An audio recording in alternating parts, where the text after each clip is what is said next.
Good morning student. Good morning ma'am. Okay, मैंने आप लोगों को कल होमवर्क दिया था जिसमें से किसी ने भी होमवर्क नहीं किया। Y?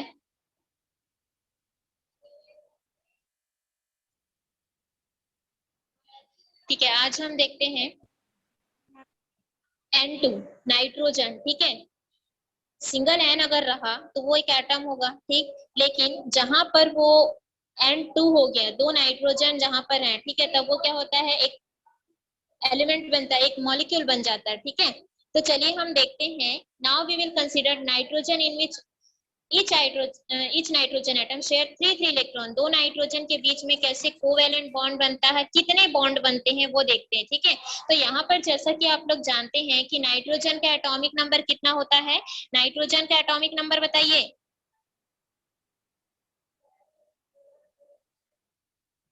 What is the atomic number of nitrogen?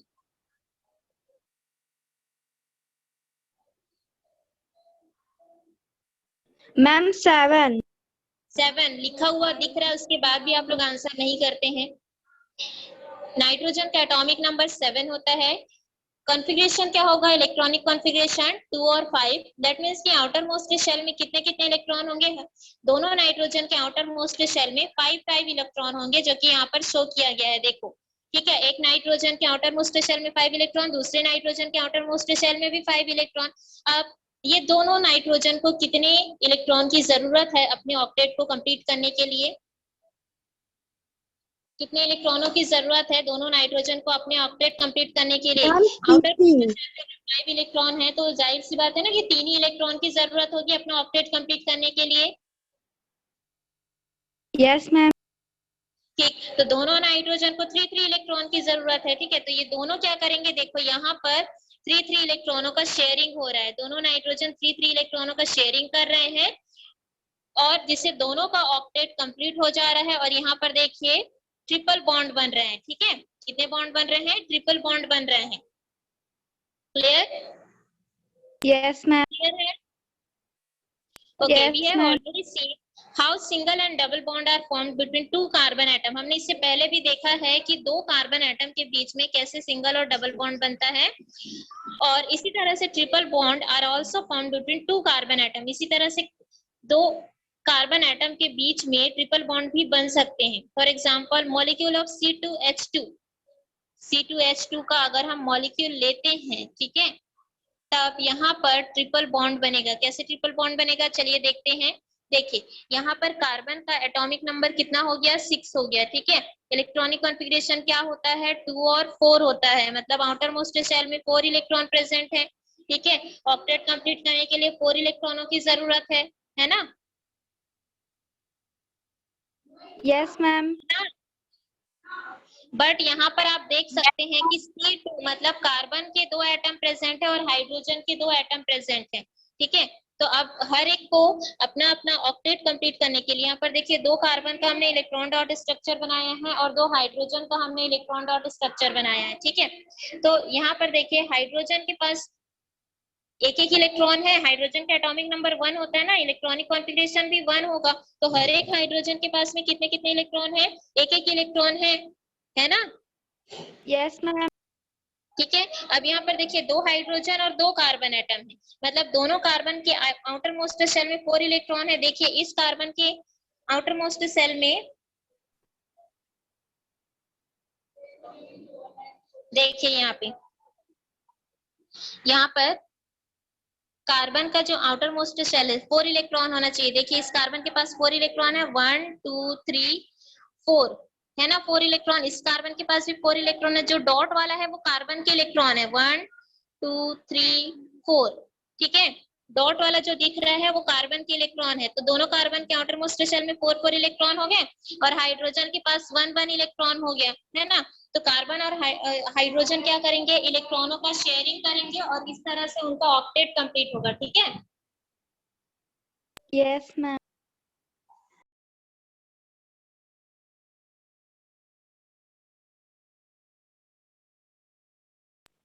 Yes ma'am.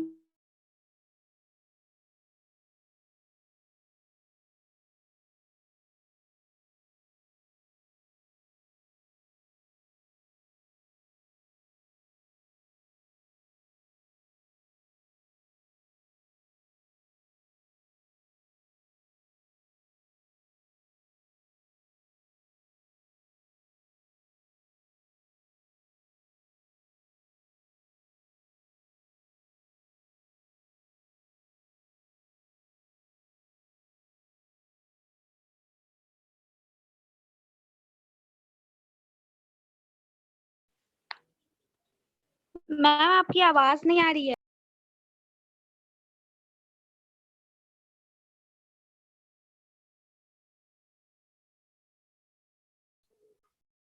Yes ma'am, आपकी आवाज नहीं आ रही है। 1 सेकंड रुक जाइए।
हाँ चलिए आगे देखते हैं यहाँ पे।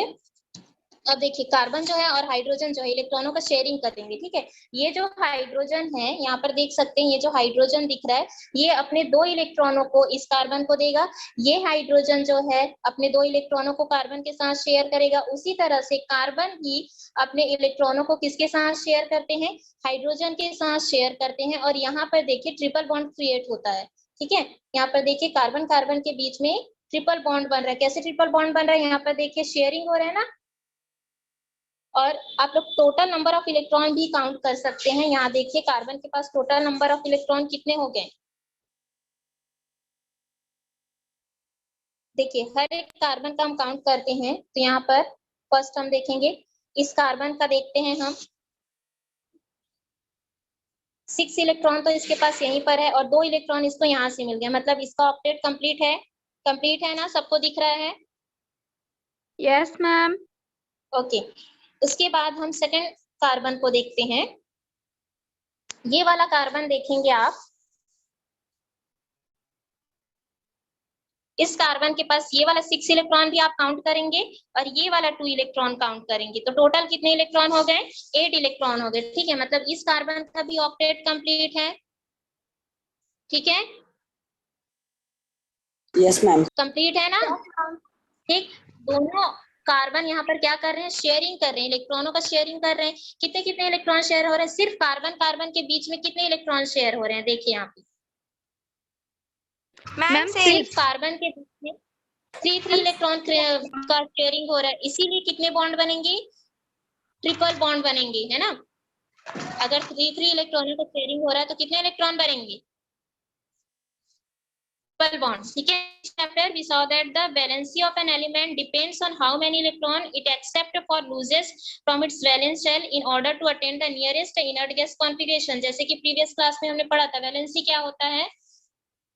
वैलेंसी किस पर डिपेंड करता है कि उस एलिमेंट के या एटम के आउटर मोस्ट शेल में कितने इलेक्ट्रॉन प्रेजेंट है, ये उस पर डिपेंड करता है ना। अगर उसके पास वैलेंस इलेक्ट्रॉन 4 से कम है या 4 है, ठीक है, तब उसको क्या करेगा। हाँ मैम वैलेंसी तो एलिमेंट से निकालते हैं ना, एलिमेंट एंड इलेक्ट्रॉन। आवाज नहीं आ रही आपकी। मैम वैलेंसी एलिमेंट और इलेक्ट्रॉन से निकालते हैं ना। हाँ, वैलेंसी को हम कैसे काउंट करते हैं कि किसी एटम के आउटर मोस्ट शेल में कितना इलेक्ट्रॉन प्रेजेंट है, उस पर डिपेंड करता है। कैसे डिपेंड करेगा, मान लीजिए यहाँ पर हमने क्या देखा, नाइट्रोजन, ठीक है। नाइट्रोजन का हम एग्जांपल लेते हैं। नाइट्रोजन का एटॉमिक नंबर होता है 7, इलेक्ट्रॉनिक कॉन्फ़िगरेशन होगा 2 और 5, ठीक है। मतलब आउटर मोस्ट शेल में कितने इलेक्ट्रॉन प्रेजेंट है, 5। मतलब ये कितना है, 4 से ज्यादा है, ठीक है। तो ये क्या करेगा, इलेक्ट्रॉन को गेन करेगा, इलेक्ट्रॉन को लेने की जरूरत है, ये इलेक्ट्रॉन डोनेट नहीं करेगा, ये इलेक्ट्रॉन को क्या करेगा, लेगा, क्योंकि आउटर मोस्ट शेल में 4 से ज्यादा इलेक्ट्रॉन प्रेजेंट है, ठीक है। मतलब इसको अपना ऑक्टेट कंप्लीट करने के लिए कितने इलेक्ट्रॉनों की जरूरत है, कितने इलेक्ट्रॉनों की जरूरत है, 3 इलेक्ट्रॉनों की जरूरत है, ठीक है। मतलब ये 3 इलेक्ट्रॉन हो गए, ठीक है। और ये जो है इलेक्ट्रॉन को गेन कर रहा है, ले रहा है किसी दूसरे, तो इस पे कौन सा चार्ज आ जाएगा, कौन सा चार्ज आएगा इस पे, ma'am negative charge, minus charge आ जाएगा, ठीक है। अगर कोई भी एटम इलेक्ट्रॉन को ले रहा है तो उस पे माइनस चार्ज होता है, अगर वो इलेक्ट्रॉन को डोनेट कर रहा है तब उस पे कौन सा चार्ज होता है, पॉजिटिव चार्ज होता है, ठीक है। इसीलिए नाइट्रोजन की वैलेंसी क्या हो जाएगी, -3 होगी। -3 कहाँ से आया, आपको पता चला, नहीं, -4 इसकी वैलेंसी पता चला ना आपको, यस मैम। ओके। तो अब हम यहाँ पर कार्बन का एग्जांपल लेते हैं, कार्बन, ठीक है, जिसका एटॉमिक नंबर कितना होता है कार्बन का, मैम 6 और उसका इलेक्ट्रॉन, इलेक्ट्रॉनिक कॉन्फ़िगरेशन मैम 2 और 4। 2 और 4, ठीक है। मतलब आउटर मोस्ट शेल में देखिए यहाँ पर 4 इलेक्ट्रॉन है, ये इलेक्ट्रॉन को डोनेट भी कर सकता है, इलेक्ट्रॉन को गेन भी कर सकता है, ना तो 4 से कम इलेक्ट्रॉन है, ना तो 4 से ज्यादा इलेक्ट्रॉन प्रेजेंट है। मतलब ये कि इलेक्ट्रॉन को दे भी सकता है और ये इलेक्ट्रॉन ले भी सकता है। इसीलिए कार्बन की वैलेंसी क्या होती है, +-4 होती है, जो कि दोनों को शो करता है। प्लस मतलब कि इलेक्ट्रॉन को वो डोनेट भी कर सकता है और माइनस मतलब कि इलेक्ट्रॉन को गेन भी कर सकता है, ठीक है। क्लियर है ना।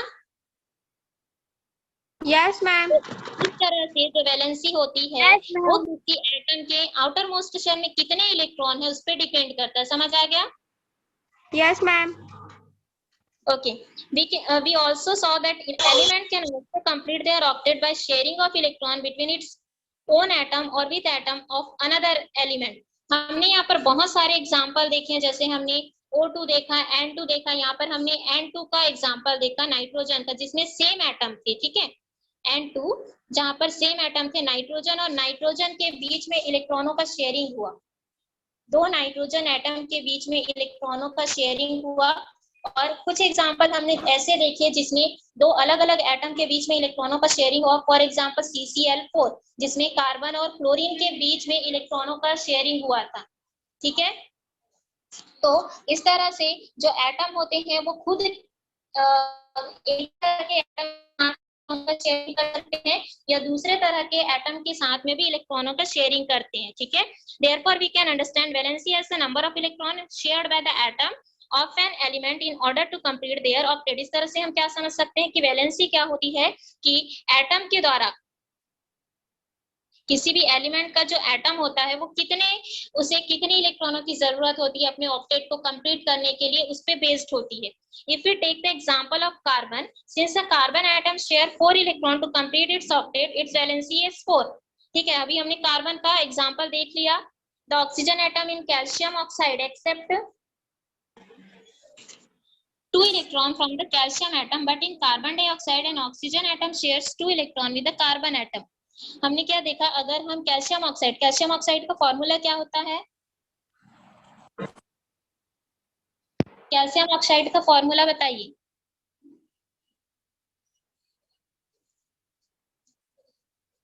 What is the formula of calcium oxide,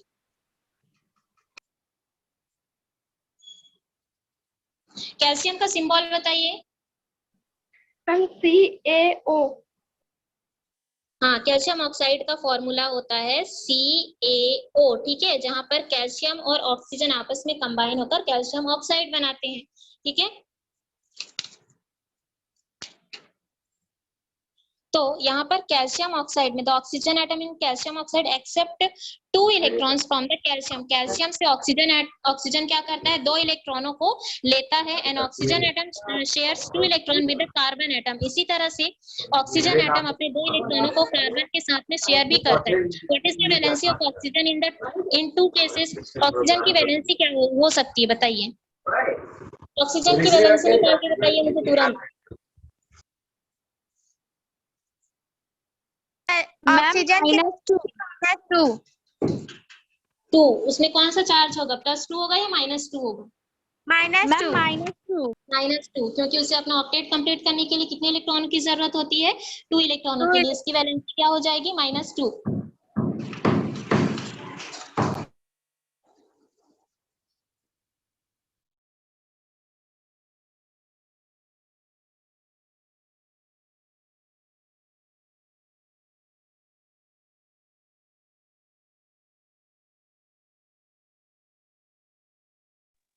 okay, next topic continue करते हैं।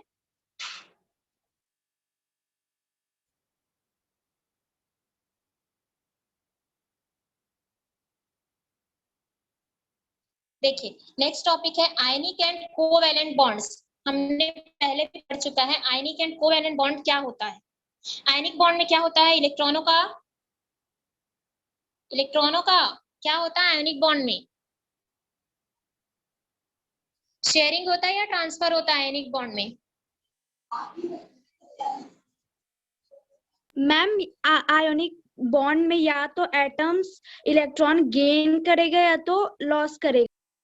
वो तो होता है, लेकिन वो शेयर करता है या ट्रांसफर करता है इलेक्ट्रॉन को? मैम ट्रांसफर करता है। आयोनिक बॉन्ड में क्या होते हैं? इलेक्ट्रॉनों का ट्रांसफर होता है। बट कोवैलेंट बॉन्ड में क्या होता है? इलेक्ट्रॉनों का मैम शेयरिंग होता है। ठीक है, we saw that covalent bonds are formed by sharing of electron. जैसा कि हमने पहले भी देखा है कि कोवैलेंट बॉन्ड कैसे बनते हैं? इलेक्ट्रॉनों के शेयरिंग से बनते हैं between an atoms, and ionic bonds are formed when the valence shell of atom gains or loses electron. ionic bond में क्या होता है?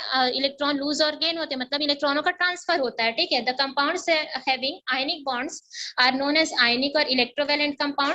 ionic bond बनने से जो कंपाउंड बनता है उसे हम आयोनिक कंपाउंड या फिर इलेक्ट्रोवैलेंट कंपाउंड कहते हैं, क्योंकि आयोनिक बॉन्ड को ही इलेक्ट्रोवैलेंट बॉन्ड भी कहा जाता है। ठीक है, इसीलिए उससे जो कंपाउंड बनता है उसे हम आयोनिक कंपाउंड या फिर इलेक्ट्रोवैलेंट कंपाउंड कहते हैं। ठीक है, और इसी तरह से जब कोवैलेंट बॉन्ड बनने से जो कंपाउंड बनता है उसे हम कोवैलेंट कंपाउंड कहते हैं। ठीक, yes ma'am. Yes ma'am.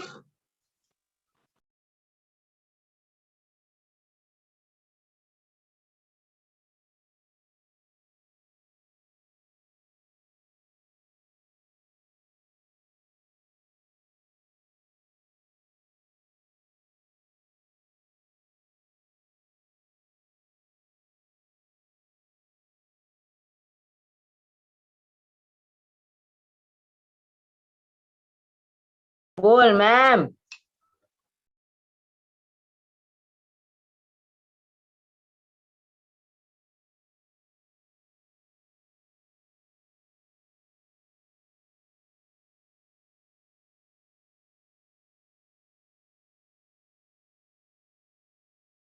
Okay, यहाँ पर अब दिख रहा है प्रॉपर्टीज ऑफ आयोनिक कंपाउंड। ठीक है, क्या क्या प्रॉपर्टी होती है आयोनिक कंपाउंड के?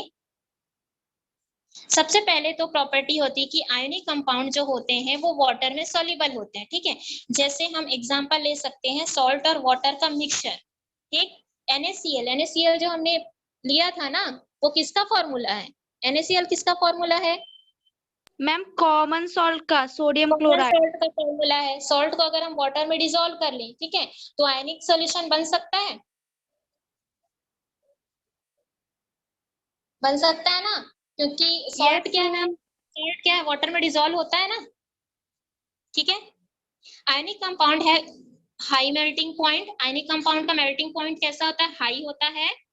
And boiling points, melting point boiling point पता है ना, जिस पॉइंट पर कोई भी चीज मेल्ट होना स्टार्ट होती है वो उसका मेल्टिंग पॉइंट, और जिस पॉइंट पर कोई भी चीज बॉइल होना स्टार्ट होती है उसका बॉइलिंग पॉइंट होता है। ठीक है, तो आयनिक कंपाउंड का मेल्टिंग पॉइंट हाई होता है, बॉइलिंग पॉइंट